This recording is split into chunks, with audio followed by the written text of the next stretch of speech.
Na mtazamaji, ya mgambo ikilia kuna jambo, ishara hiyo ya TV47 ni kuashiria kwamba ni saa za TV47 na habari za TV47.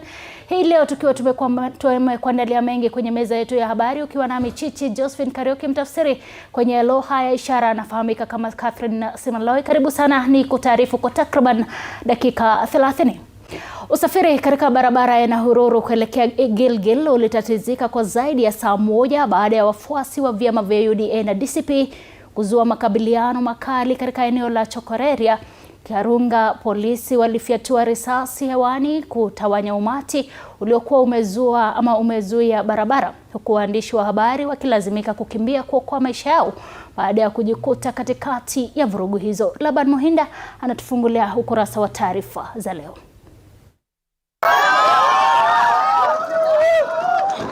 Ilikuwa mguu ni ponye kwa wanahabari baada ya kujipata katikati ya makabiliano kati ya wafuasi wa UDA na DCP katika eneo la Chokoreria, Karunga. Usafiri katika barabara ya Olkalau Gilgil ulisimama kwa zaidi ya saa moja baada ya wafuasi wa vyama hivyo viwili kuzua makabiliano makali. Kulingana na walioshuhudia tukio hilo, msafara wa magari ulikuwa ukipita eneo hilo kuelekea Olkalau wakati moja ya magari ilipopata ajali. Mimi ni mkaaji wa hapa Chokoreria. Nilikuwa naenda pahari kwa sherehe pahari. Gari ikaanguka kwa barabara, tukaenda kuokoa walioanguka.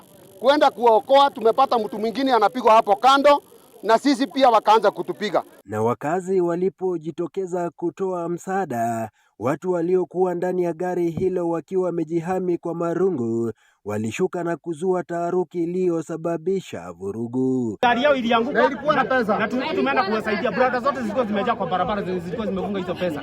Wakatoroka wakaisha hizo magari kwa jirani. Na huyo jamaa mwenye alikuwa amefungwa. Sasa hii hatujui mahali yako. Nalo lori lililokuwa likizunguka eneo hilo kumnadi mgombea wa DCP pia lilijipata katikati ya makabiliano hayo. Waandishi wa habari waliokuwa wakiripoti tukio hilo hawakusazwa, huku wakilazimika kukimbia kuokoa maisha yao baada ya maafisa wa polisi waliokuwa wamejifunika nyuso zao pamoja na wengine waliokuwa wamevalia mavazi ya kiraia kufika eneo hilo kwa magari yasiyo na nambari za usajili na kufyatua risasi hewani ili kutawanya umati na kurejesha hali ya utulivu. Awali viongozi wa serikali walikituhumu chama cha DCP wakidai matukio ya aina hiyo yanahatarisha mazingira ya uchaguzi mdogo wa ubunge wa Olkalau. Kati ya nomination ikifanyika, hawa watu walikuwa wanatisha watu hata wasiende nomination. Na literally walikuwa wakikuona kofia ya unda, wanavua, wanaishoma. Na ni wale tu ambao wanajulikana. Wakati huo mbunge wa Saboti Caleb Amisi ameitaka tume huru ya uchaguzi na mipaka IEBC kumbandua mgombea wa UDA katika uchaguzi huo, akidai kuwa amekiuka maadili ya uchaguzi. The IEBC must issue a statement barring the UDA candidate from this election. Laban Muhinda, TV47, Olkalau. Na mshukran sana Laban kwa taarifa hiyo. Kwingineko ni kwamba naibu kinara wa chama cha Jubilee Daktari Fred Matiang'i ameitaka tume huru ya uchaguzi na mipaka IEBC kuchukua hatua madhubuti dhidi ya wanaotuhumiwa kukiuka sheria za uchaguzi katika uchaguzi mdogo wa ubunge wa Olkalau. Amesema kushindwa kwa tume hiyo kuchukua hatua kunaweza kudhoofisha imani ya wananchi kuelekea uchaguzi mkuu wa mwaka 2027. Akizungumza katika kaunti ya Embu, Matiang'i alitaka IEBC kuwachukulia hatua wanaotuhumiwa kutoa hongo za uchaguzi na kufanya kampeni kinyume na sheria. Alisema tume hiyo inapaswa kutekeleza sheria badala ya kuhairisha uchaguzi huo mdogo. Matiang'i alionya kuwa kutochukuliwa hatua kwa hatua kunaweza kuchochea kurejea kwa migogoro ya baada ya uchaguzi kama ilivyoshuhudiwa mwaka 2007. Aidha, alisema upinzani unaendelea na mashauriano ya kumpata mgombea mmoja wa urais kwa uchaguzi mkuu wa mwaka 2027. The level of confidence in the IEBC is going below average. They're watching. They're watching those things happening. And then the chairman comes to a press conference and speaks sheepishly, you know, as though he doesn't have powers to do. I want the chairman of IEBC today to remember Mr. Samuel Kivuitu and how this country got into trouble after the 2007 general elections. What they are doing in Olkalau is what they are going to do during the general elections. God forbid. I mean, how? What is going on? I have said several times before that the group of leaders in the opposition, we are not a boys' choir or a girls' choir, where, you know, someone comes and says, this is the tune we sing today, we sing that way. No, it is going to be nice because we are building a relationship. And building is exactly that, building. Tunaanzia chini. Na kwingineko ni kwamba Rais William Ruto ametetea pendekezo la kuanzishwa kwa hazina ya kitaifa ya maendeleo ya miundombinu National Infrastructure Fund, akisema mpango huo utaharakisha maendeleo ya taifa kupitia uwekezaji katika miundombinu muhimu ikiwemo barabara na umeme. Rais William Ruto alizungumza katika mazishi ya mzee Patrick Baikulanya yaliyofanyika Igembe, naye Paul Kirobi ametuandalia taarifa hiyo. Siku chache baada ya spika wa bunge la kitaifa Moses Wetangula kusema kwamba bunge limepitia mswada wa National Infrastructure Fund, sasa Rais William Ruto ameeleza ni kwa nini kuna haja ya kubuniwa kwa hazina hiyo ambayo anasema itatatua changamoto za masuala ya miundo misingi nchini. Kulingana na rais, taifa la Kenya limebaki nyuma kimaendeleo kwa muda mrefu kutokana na kukosekana kwa njia mwafaka ya kutatua changamoto za kuwavutia wawekezaji nchini. Rais anasema kwamba hazina hiyo itasaidia katika kuongeza nguvu za umeme, kujenga mabarabara na maendeleo mengine. Tunataka kuharakisha maendeleo ya taifa letu la Kenya. Lazima tutumie akili. Lazima tuwe na innovation. Na ndio sababu nchi zingine wametushinda na maendeleo kwa sababu hatujajipanga vizuri. Rais William Ruto alizungumza haya akiwa katika mazishi ya mzee Patrick Baikulanya, huku akiwarai wananchi wampe nafasi ya kuongoza taifa kwa muhula wa pili. Akiwa katika eneo hilo la Igembe, ameahidi kujenga barabara na kuzuia masuala ya wizi wa mifugo ambao umekuwa ukishuhudiwa mara kwa mara. Debe tupu haliachi kutika. Ukiona mtu wako na kelele mingi, ni kwa sababu ni debe tupu. Think Ruto is so foolish. At the end atakuwa one time waende nyumbani. Watu hayuyu mtu. You don't know who you are dealing with. Na ndio maana naambia wananchi wetu wa hapa Igembe North, kiongozi ambaye tunafaa kufuata sio kiongozi yule ambaye anatufurahisha hapa tumpigie makofi leo na kesho ajui taifa inafaa kuwa wapi. Ameweza kuleta mabarabara katika Meru community. Ameweza kuleta market ambayo injawe kunjengwa katika Meru community. For example, kwangu Mikindori na Mulika. Umeweza kuleta KMTC kule upande wa Mudhara, Mheshimiwa Rais. Mheshimiwa Rais, TTA umeweza kunjenga kule kwetu, Mheshimiwa Rais. Mheshimiwa Rais, affordable houses Satigania East. Hata kama ileta siasa watu wakaenda kotini, sisi tumeappreciate ya kwamba uleta Mheshimiwa Rais. Na hayo ya kijiri, wandani wa rais akiongozwa na spika wa bunge la kitaifa Moses Wetangula walipiga kambi katika maeneo ya Bungoma kuendeleza ajenda ya kuchaguliwa tena kwa Rais William Ruto kwa muhula wa pili. Hata hivyo, viongozi wa eneo la magharibi ya Kenya wanasisitiza kwamba inafaa wapewe nafasi ya naibu rais katika kinyang'anyiro cha uchaguzi wa mwaka 2027. Ruto ametutembelea hapa Bungoma mara mingi kuliko miaka 10 ya mzee Kibaki, miaka 10 ya Uhuru Kenyatta. Maraisi wale wako nyuma yake waine hawajawahi fanya. Na ndio kusudi tukasema sisi tutasimama na William Ruto kwa 2 term yake. Wanasema kina papa wajui kile wanafanya.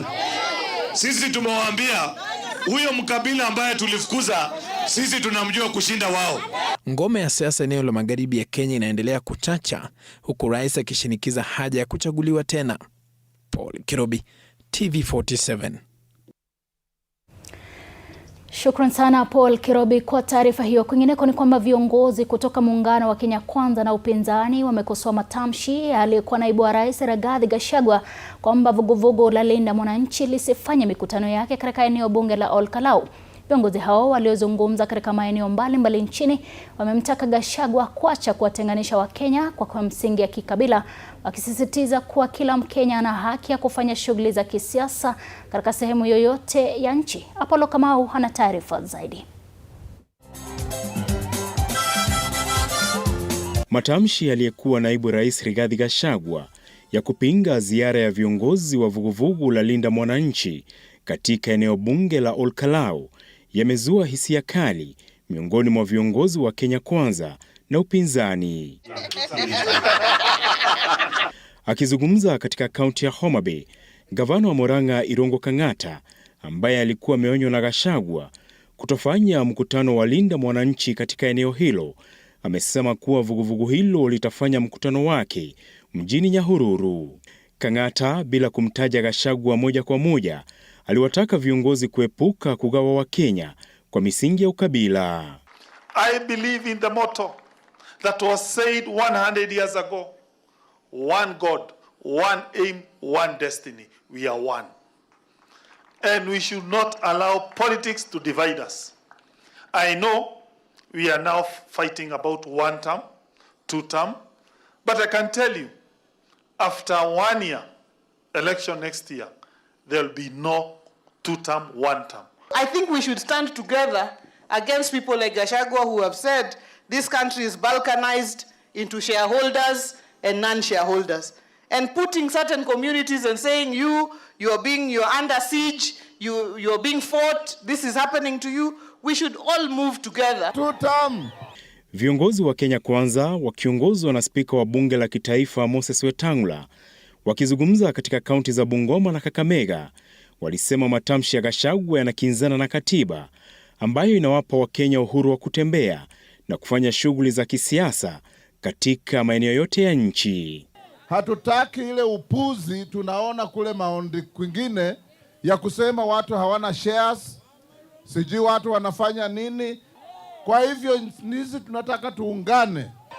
Wale wanasaliti wanasema watu wengine wakienda region yao wanaleta kierere. Ambia ng'oo. Huyo mkabila ambaye tulifukuza sisi tunamjua kushinda wao. Jana amefukuza hiyo wakora ya Linda Uhuru, akina Sifuna na Osotsi, akawaambia wasijaribu kukanyaga Nyandarua. Sasa Sifuna amefukuzwa ODM, amefukuzwa kwa opposition, sasa anahangaika hapa katikati.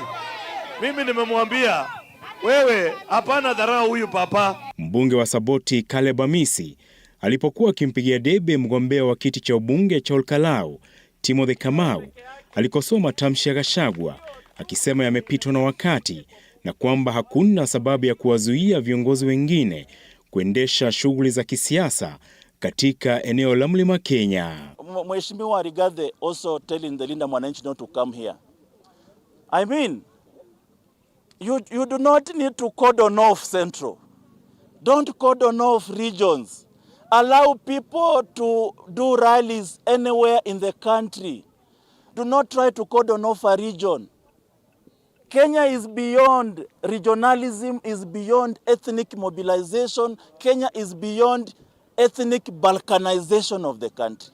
Hapo jana Gachagua alimtaka Kang'ata kuacha kile alichokiita kiherehere, akidai kuwa yeye pamoja na viongozi wa Linda Mwananchi hawaelewi siasa za Olkalau. That is what I have told Senator of Murang'a to tell Irungu Kang'ata. Asilete kiherehere Olkalau. It's not necessary. Let him leave the people of Olkalau to do their own campaign. Eneo bunge la Olkalau limeendelea kushuhudia joto la kisiasa kufuatia madai ya vurugu, utoaji wa hongo na mivutano mikali kati ya Gachagua na serikali ya Rais William Ruto kuelekea uchaguzi mdogo wa eneo hilo. Apollo Kamau, TV47. Namshukuru sana Apollo kwa taarifa hiyo, na taarifa yake Apollo kama inanipa nafasi ya kuchukua mapumziko mafupi, lakini usiondoke maana nitakuwa nikirejea na taarifa kemkem.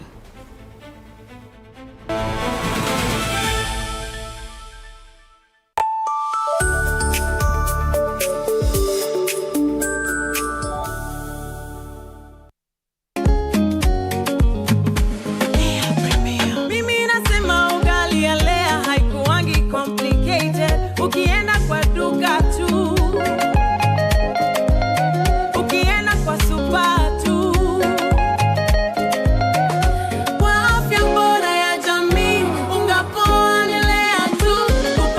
Guys, hamwezeni wait? Lea Premium, si complicated. Kupika Lea Premium, si complicated. Unabai, unapika, unashiba. Lea Premium. Lea Premium Flour, nurturing the world. Available in a store near you. Steam Energy Drink. Cool, refreshing taste. Recharges your body and mind. Energy to help you keep going. Celebrate with Kenya's favorite energy drink. Now available at your nearest shop. Get yours today. Power up. Game on. Did you know crop insurance protects farmers from losses caused by unexpected events like extreme weather, floods, pests, diseases, drought, and fire? It also covers uncertainties in crop yields due to weather-related and natural disasters. It covers crops such as wheat, sugarcane, rice, maize, barley, and tomatoes. Now you know. Read and understand the terms and conditions of your policy. This message is brought to you by the Insurance Regulatory Authority, IRA. IRA, Bima Bora kwa Taifa.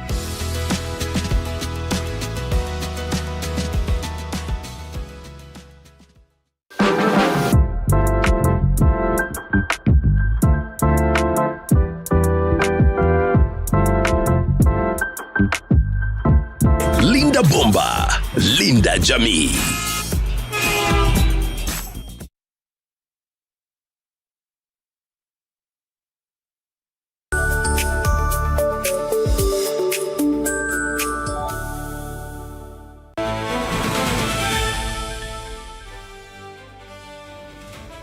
Karibu tena, ni zidi kukutaarifu. Mwanafunzi wa gredi ya 10 katika shule ya upili ya Thika amefariki dunia kufuatia kile kinachodaiwa kuwa ugomvi kati yake na mwanafunzi mwenzake uliotokea shuleni. Polisi wameanza uchunguzi huku familia ya marehemu ikitaka ukweli kuhusu tukio hilo ijulikane. Ni simanzi na maswali yasiyo na majibu. Hiyo ndio hali iliyogubika familia hii mjini Thika baada ya kumpoteza mwana wao mwenye umri wa miaka 16 katika tukio lililotokea ndani ya mazingira walioaminika kuwa salama. Tomini yote ambaye mzazi ana mtoto wake. Ukiwa na firstborn wako umemlelea all the way, hajai kosea shule, hajai sumbuana, hajai fanya makosa lolote. Hujaitwa shule ya kwamba mtoto amekosea ever since for all those years, and all of a sudden unampata mtoto wako ana hai. Mwanafunzi huyo wa gredi ya 10 alifariki kufuatia kile kinachodaiwa kuwa makabiliano kati yake na mwanafunzi mwenzake Ijumaa usiku, muda mfupi kabla ya wanafunzi kuelekea mabwenini. Inadaiwa kuwa makabiliano hayo yalianza baada ya kutoelewana kuhusu ni nani angeongoza sala kabla ya wanafunzi kulala. Inadaiwa kuwa wanafunzi hao walikuwa wa dini tofauti, mmoja akiwa Mkristo na mwingine Muislamu. Familia iliarifiwa kuwa mwana wao alikuwa amejeruhiwa katika ugomvi huo na kutakiwa kufika shuleni mara moja. I had to call him back 4 times. Ndo akashika simu, and then he just told me that the boy had a fight with his classmate na wataangalia shida ni nini. Hata hivyo, walipowasili shuleni walimkuta akiwa tayari ameaga dunia. Fika hapa nikapata kijana wangu alikuwa amelazwa kwa kitanda kingine hapo kona, hawakumfunika, he was just there restless. Polisi wamemzuilia mshukiwa mmoja kuhusiana na tukio hilo, huku uchunguzi ukiendelea kubaini chanzo na mazingira ya kifo hicho. We don't know. Ile vile mimi napata huku ndani mara wananiambia mtoto aliletwa kama alikuwa ashaaga, walikuwa na confirm. Familia hiyo sasa inataka uchunguzi wa kina ufanywe ili kubaini ukweli kuhusu tukio hilo na kuhakikisha haki inatendeka.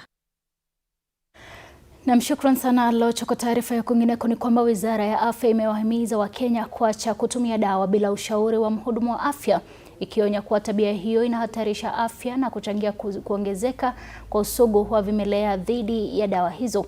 Elizabeth Atieno ana taarifa hiyo zaidi.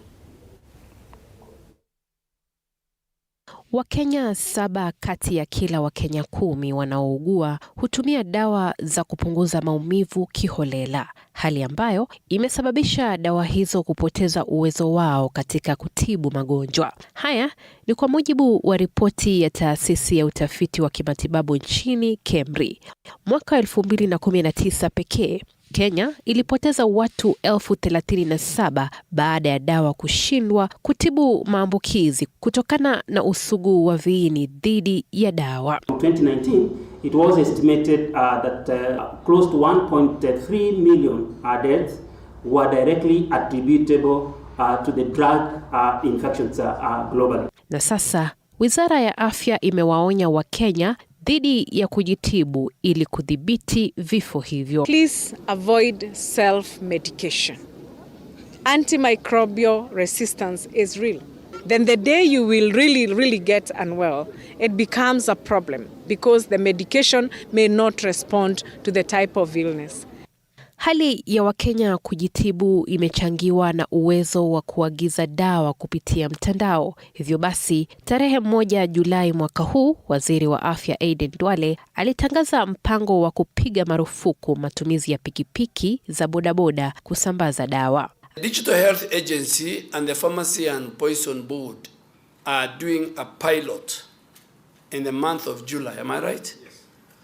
On the track and trace system. Amri hii inajiri wakati ambapo kuna hofu ya kuongezeka kwa usambazaji wa dawa ghushi zinazoweza kuhatarisha maisha ya Wakenya. Since January 2025, the Pharmacy and Poison Board has coordinated 58 recalls of substandard medical products, and it has issued 14 rapid public alerts on falsified medical products.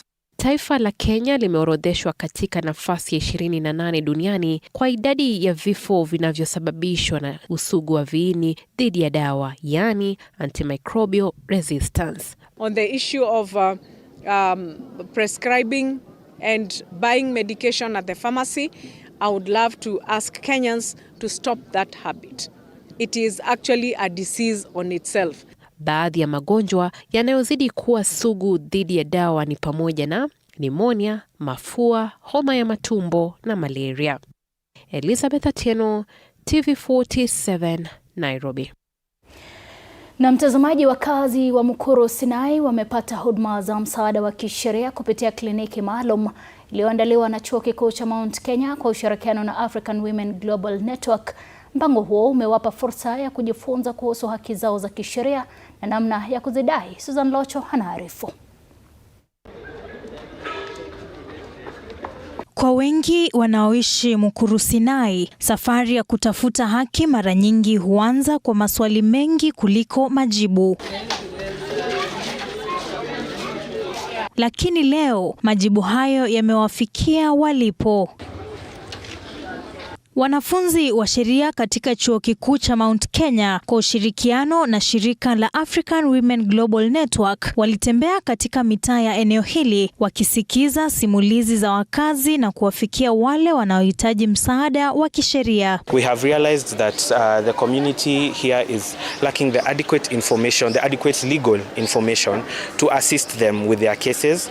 Majority don't know their rights in marriages, in informal relationships. Safari hiyo iliendelea katika kituo cha urekebishaji cha Sinai ambako mazungumzo yaligeuka kuwa darasa la haki. Wakazi walipata fursa za kuuliza maswali, kuelewa sheria zinazowalinda na kufahamu hatua wanazoweza kuchukua wanaponyimwa haki.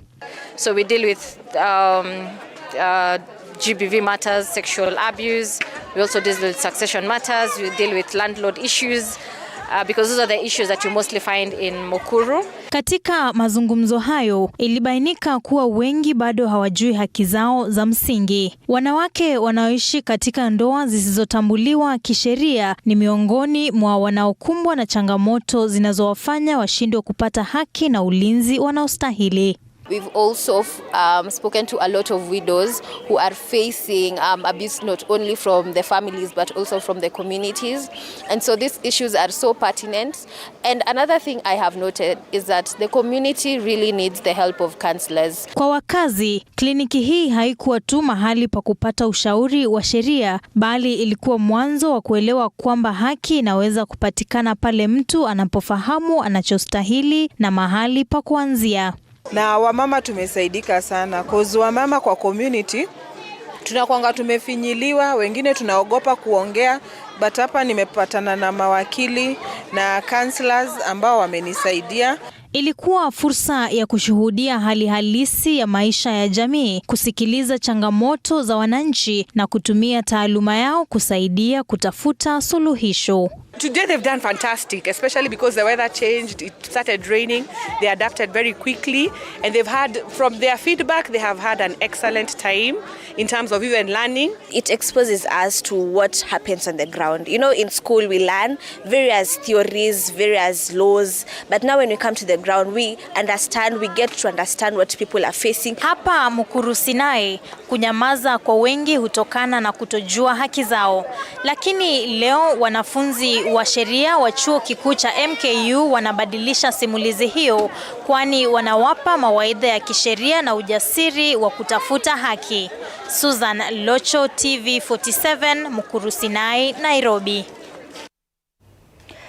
Na mtazamaji, kwingineko ni kwamba zaidi ya vijana 200,000 katika kaunti ya Kirinyaga wamepata fueni baada ya serikali ya kaunti kutangaza mpango wa kuwezesha kibiashara kwa kuwapa nyongeza ya shilingi 11,000 kila mmoja ili kuimarisha biashara zao. Gavana Anne Waiguru amesema vijana ni nguzo muhimu ya maendeleo ya kaunti hiyo, akisisitiza kwa uwekezaji kwao utachochea ukuaji wa uchumi na kuongeza fursa za ajira.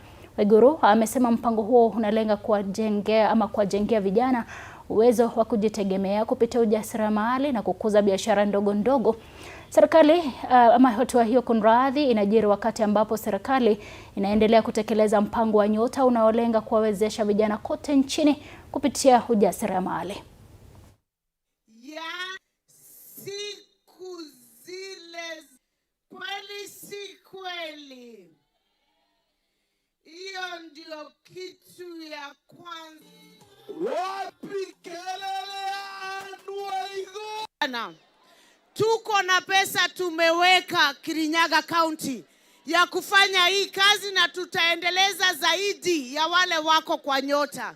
Kwa sababu hao wako kwa Nyota watachukua tu pesa kidogo, na zile ziko mingi zaidi za empowerment tuko nazo kwa bajeti sasa zimefika milioni 90. 90 million shillings for young people to do business. Na hizo pesa tutapatia Kirinyaga yote, sio wale wako Nyota peke yake, lakini wale wa Nyota tutawapatia boost yao, si ndio? Mimi kama gavana wa Kirinyaga ningependa kuwapatia ka boost kila wale ambao wako kwa second tranche, tuongezee kila mtu shilingi 10,000.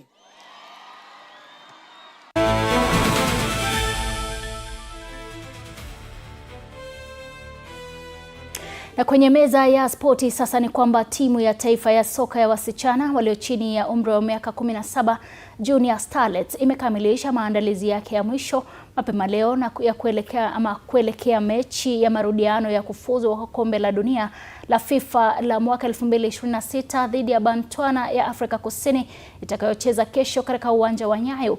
Kenya iliibuka na ushindi wa mabao 2-0 katika mechi ya kwanza ugenini dhidi ya Afrika Kusini, na sasa Junior Starlets wanahitaji ushindi au sare katika mechi ya kesho ili kujihakikishia tiketi ya kufuzu kombe la dunia. Wachezaji pia wamehimiza mashabiki kujitokeza kwa wingi uwanjani Nyayo kuwapa hamasa wanaopigania nafasi hiyo muhimu.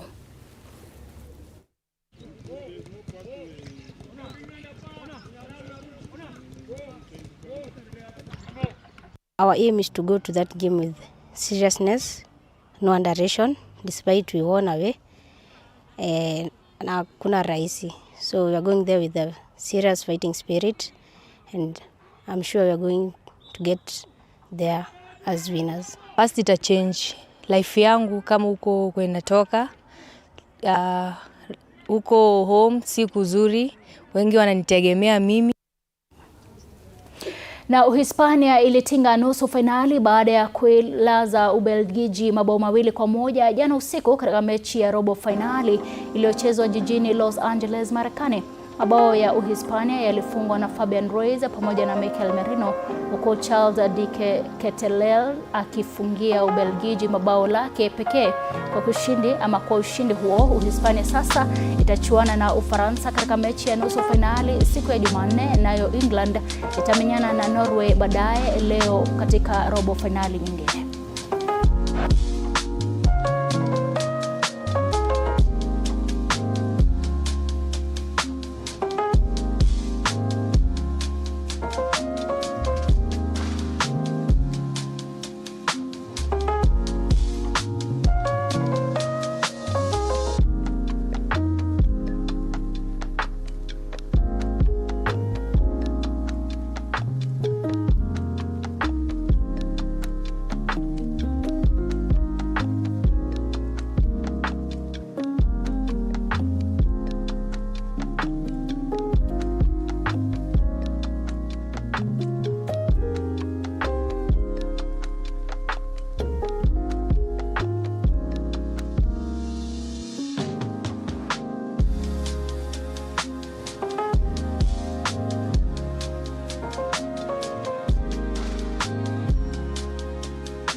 Na mtazamaji, kufikia hapo tunatinga taarifa za TV47 habari, lakini usiondoke, maana ninarejea na mjadala ndani ya nyumba tukiweza kuangazia kuhusiana na ufisadi, ambapo nitakuwa na mgeni wangu kunisaidia kudadavua masuala haya kwa undani, wakati pia tunajiandaa kuweza kuadhimisha siku ya vita dhidi ya ufisadi katika taifa lakini na pia katika Afrika. Hivyo basi usiondoke, maana nitakuwa nikirejea.